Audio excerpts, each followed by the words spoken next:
Hi friends, welcome to Eversmile Tamil Media. உழைப்போம் முயர்வோம். நம்ம இன்னைக்கு மணத்தக்காளி வத்தல் குழம்பு எப்படி செய்யறதுன்னு பார்க்க போறோம். வயிற்றுப்புண் வாய்ப்புண்ணுக்கு ரொம்பவும் நல்லது இந்த மணத்தக்காளி வத்தல். இந்த குழம்பு எப்படி செய்யறதுன்னு பார்க்கலாம். முதல்ல வறுத்து அரைக்க வேண்டிய பொருளை பார்த்துடலாம்.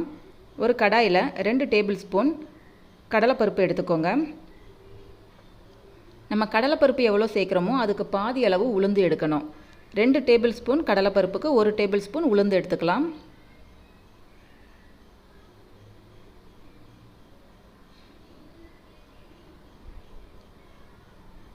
1 டேபிள் ஸ்பூன் சீரகம், 2 டேபிள் ஸ்பூன் தனியா,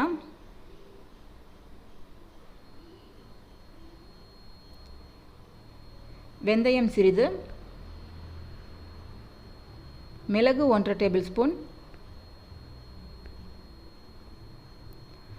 பூண்டு 10 பற்கள் சேர்த்துக்கோங்க.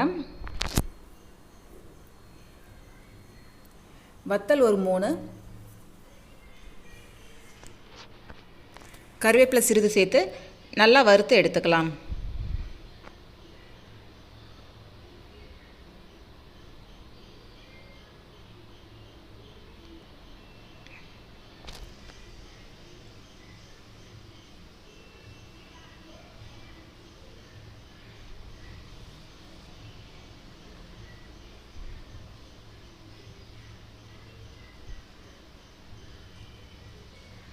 நல்லா வறுத்து மைய அரைச்சிக்கணும். மிக்சியில் தண்ணி ஊற்றியும் அரைக்கலாம், அப்படி இல்லைன்னா நல்லா பொடியாகவும் நம்ம அரைச்சி வச்சுக்கலாம். இந்த அளவுக்கு நல்லா வறுத்தா போதும். இப்போ ஒரு கடாயில் நல்லெண்ணெய் விட்டுக்கலாம். நல்லெண்ணெய் தான் டேஸ்ட்டாக இருக்கும், அதனால் நல்லெண்ணெய் சேர்த்துக்கிறோம். முதல்ல மணத்தக்காளி வத்தலை வறுத்து எடுத்துக்கலாம். 3 டேபிள் ஸ்பூன் மணத்தக்காளி வத்தல் சேர்த்துருக்கிறேன்.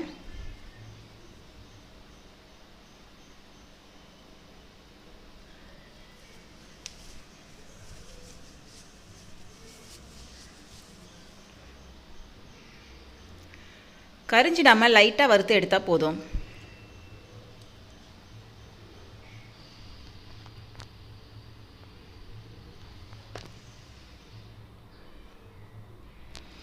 இந்த அளவுக்கு போதும். இப்போ இதை எடுத்துக்கலாம், வேற ஒரு தட்டுக்கு மாற்றிடலாம்.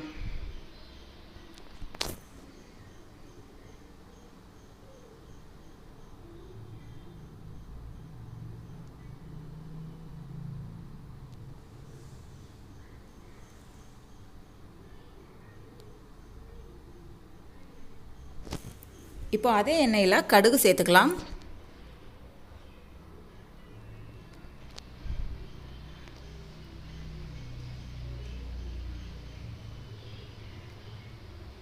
கடுகு நல்லா பொரிஞ்சதும் அதில் ஒரு காய்ந்த மிளகாயை பிச்சு போட்டுக்கலாம். கருவேப்பிலை சிறிதளவு சேர்த்துக்கோங்க.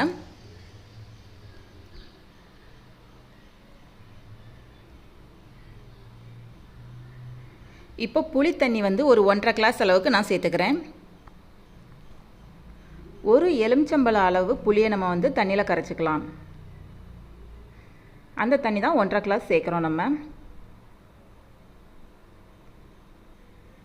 இப்போ இதில் மஞ்சள் 1/4 டீஸ்பூன், பெருங்காயத்தூள் ஒரு 1/2 டீஸ்பூன் போல் சேர்த்துக்கோங்க. சேர்த்துட்டு கொதித்து வரட்டும். இது நல்லா கொதிச்சுட்டு இப்போ நம்ம அரைச்சி வச்சுருக்கிற அந்த விழுதை சேர்த்துடலாம். நான் தண்ணி ஊற்றி தான் அரைச்சி வச்சுருக்கேன், அதை இப்படியே நம்ம சேர்த்துக்கலாம். நீங்கள் பொடியாக அரைச்சிங்கன்னாலும் அதை சேர்த்துக்கலாம். சேர்த்துட்டு நல்லா கிளறி விடுங்க. மிக்சியில் இருக்கிறதால இன்னும் கொஞ்சம் தண்ணி சேர்த்து அதையும் கரைச்சி விட்டுடலாம்.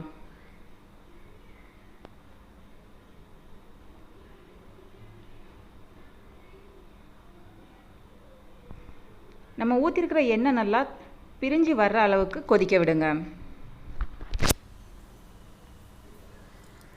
உப்பு நமக்கு எவ்வளோ தேவையோ அந்த அளவுக்கு நம்ம சேர்த்துக்கலாம். நல்லா கொதித்து எண்ணெய் பிரிஞ்சு வரட்டும்.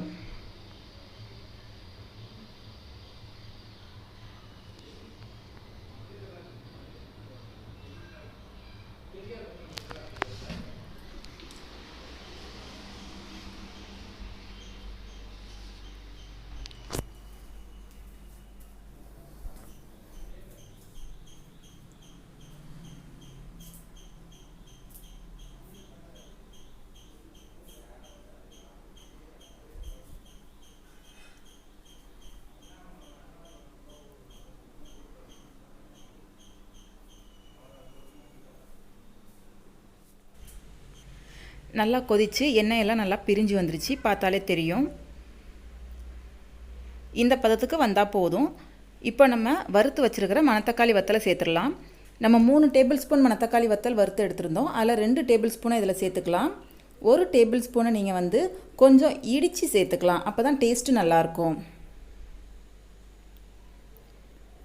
இது பார்த்துட்டிங்கன்னா கொஞ்சம் தொக்கு மாதிரி வந்திருக்கு. உங்களுக்கு தண்ணியாக வேணும் கொஞ்சம் அப்படின்னா நீங்கள் இது கூட கொஞ்சம் தண்ணி சேர்த்துக்கலாம்.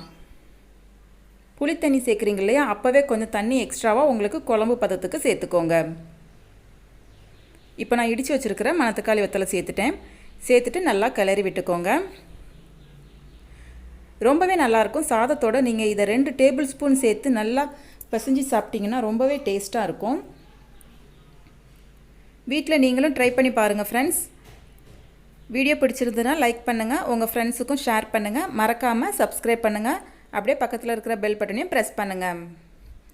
அடுத்த வீடியோவில் பார்க்கலாம். Thank you friends.